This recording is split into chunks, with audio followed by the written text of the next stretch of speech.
Bonjour à tous et bienvenue sur ma chaîne. Je voudrais aborder aujourd'hui dans cette vidéo un sujet qui est central dans les politiques sanitaires actuelles. Ce sujet, c'est celui de la protection. On en a beaucoup entendu parler pendant 2 ans. Donc, on va examiner ce point de la protection, voir en quoi cette protection peut être utile, voire indispensable, mais aussi montrer qu'elle peut avoir des conséquences extrêmement nuisibles pour la santé si elle est mal employée ou si elle est employée d'une manière trop systématique. Voilà, c'est ce que je vous propose qu'on examine ensemble.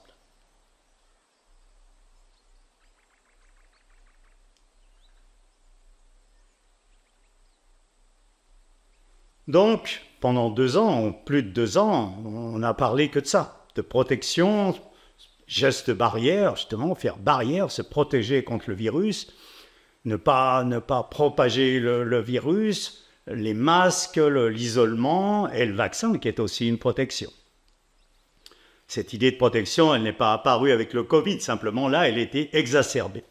On le connaissait pour la grippe, on connaît aussi les campagnes de dépistage pour le cancer, etc. Alors, bien sûr, cette protection, prenons l'exemple du Covid, elle a sauvé des vies. Hein? Bien sûr, chez des personnes qui étaient fragiles, des personnes à risque, comme on disait. Hein? De la même façon que le vaccin peut sauver des vies pour la grippe, hein? Pour les personnes âgées notamment, même si on va voir que c'est pas les catégories d'âge, c'est quelque chose qui n'est pas si fiable que ça pour déterminer si une personne est à risque ou pas.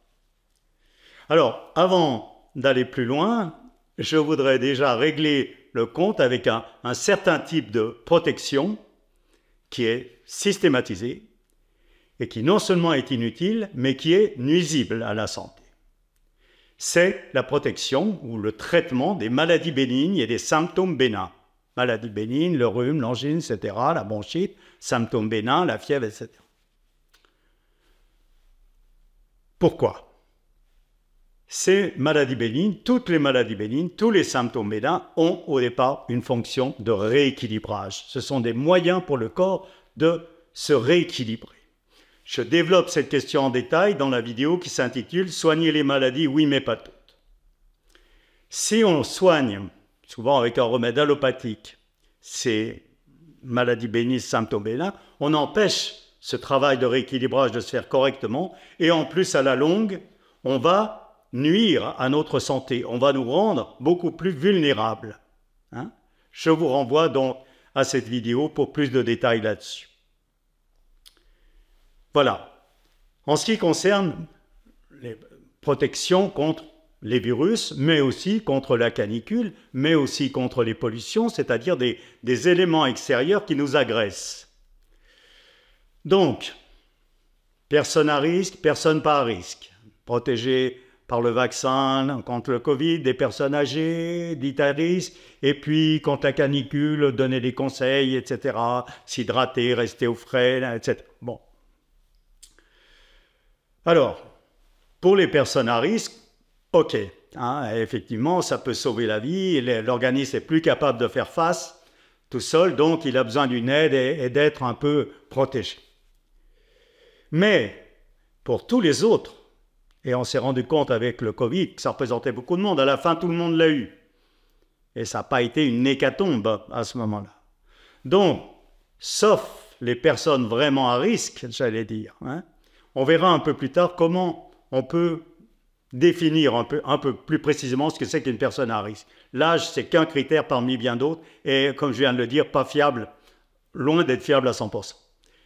Donc, ok pour les personnes à risque, mais pour les autres, eh bien, c'est nuisible parce que si on aide trop, d'une manière générale, on affaiblit. Et là, en l'occurrence, l'aide, elle n'était pas nécessaire pour les personnes qui n'étaient pas à risque. C'est une loi de la nature. Hein? Prenons chez les animaux, hein, un chat de gouttière, il est plus résistant qu'un chat d'appartement parce qu'il se frotte au froid, aux intempéries, etc. Et son corps, du coup, réagit et se renforce. Hein?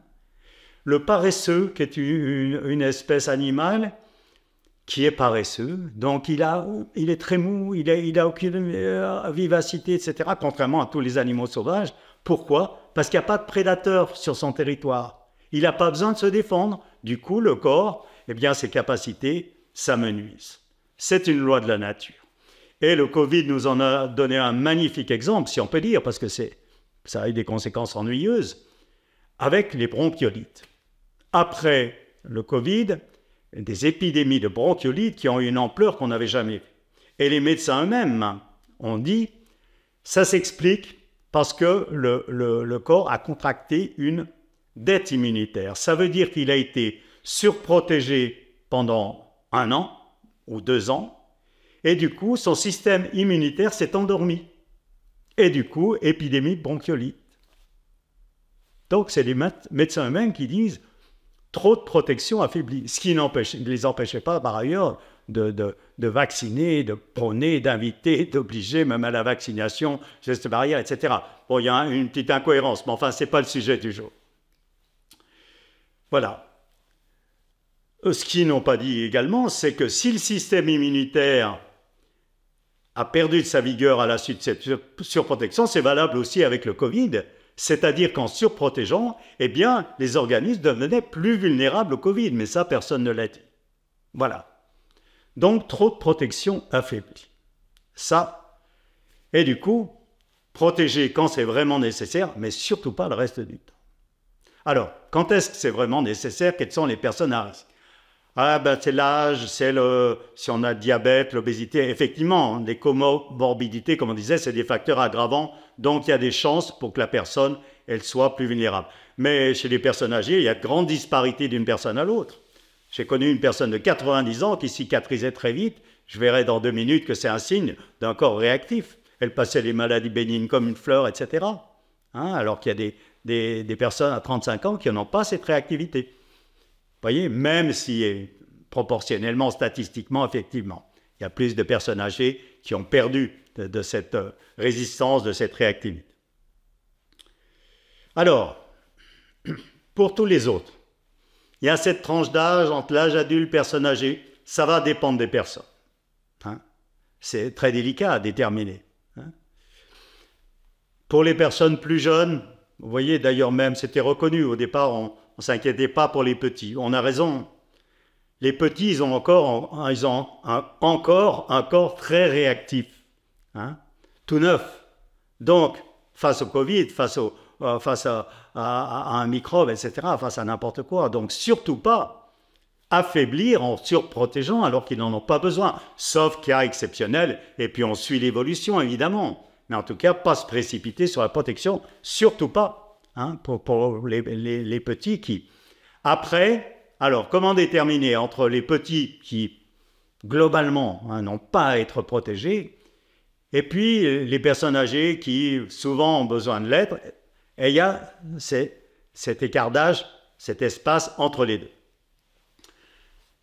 Bon, je vais donner, je n'ai pas la réponse, je n'ai pas le critère qui va dire, voilà, vous faites ce test et vous êtes personne à risque, vous faites...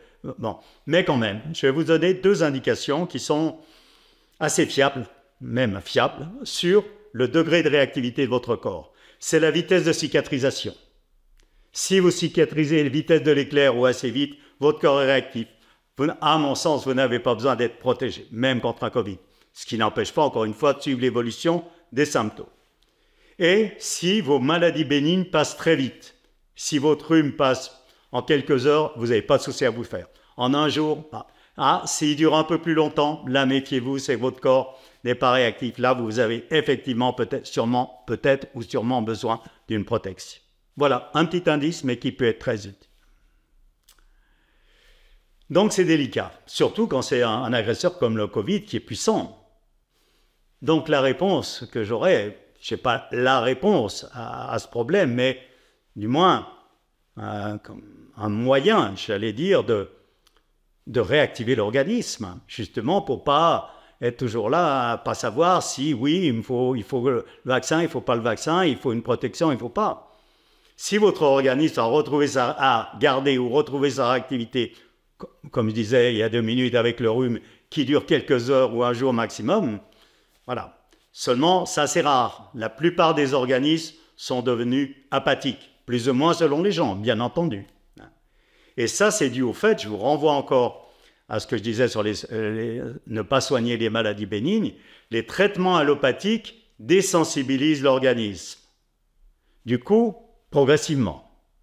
Et comme ils sont répétés, eh bien, la désensibilisation va être profonde. C'est ce qui explique que pour la majorité d'entre nous, le corps ait perdu sa réactivité.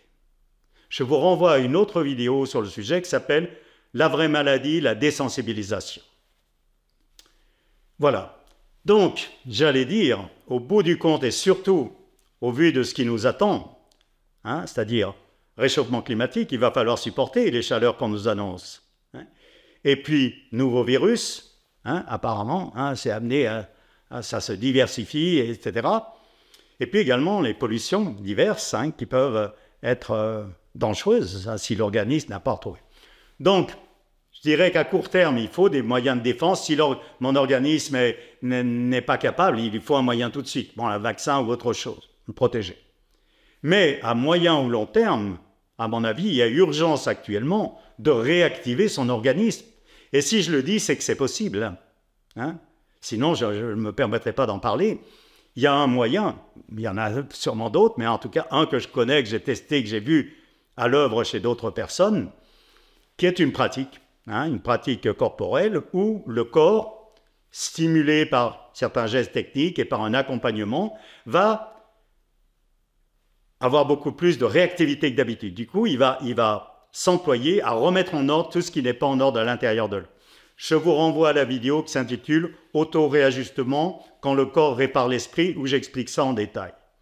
Et du coup, on constate, j'ai pu constater sur moi, d'autres personnes qui ont fait la pratique déjà depuis quelque temps le constatent, effectivement qu'on retrouve cette réactivité. Le Covid, on a pu en faire l'expérience, moi, d'autres personnes qui ont fait ce travail quotidien, qui prend une demi-heure, c'est pas la mer à boire, de remise en ordre, etc. Le Covid, d'après les exemples que je connais, le mien et d'autres que je connais, ça s'est passé en 2-3 jours. Et personnellement, le 3e jour, je retournais faire mon footing. Et je l'ai eu 2 fois, les deux souches différentes. Voilà. Ce qui va être intéressant pour nous aussi, déjà maintenant et dans l'approche à venir, c'est que quand on fait ce travail, ou quand le corps fait ce travail, quand on l'aide à faire ce travail de réajustement, de remise en ordre, eh bien, il s'adapte aussi, toutes ses capacités immunitaires et d'adaptation retrouvent leur vigueur. Il s'adapte au chaud et au froid d'une manière étonnante. En 2003, j'allais courir à midi sur le goudron, sous le soleil de la sécheresse. J'avais moins de rendement, mais j'en souffrais pas, alors qu'avant, je craignais la chaleur. Voilà. Vis-à-vis des pollutions, c'est la même chose. Là, je n'ai pas testé, je ne me suis pas plongé dans un bac d'eau radioactive, désolé. Mais je pense que si on retrouve tout notre potentiel, ça peut aller très loin. Je ne dis pas qu'on est aussi fort que les animaux, mais il y a un exemple qui devrait quand même nous mettre la puce à l'oreille. J'ai vu 2 reportages dans lesquels il disait que les animaux à Tchernobyl ne se sont jamais si bien portés. Ils se sont adaptés aux radiations.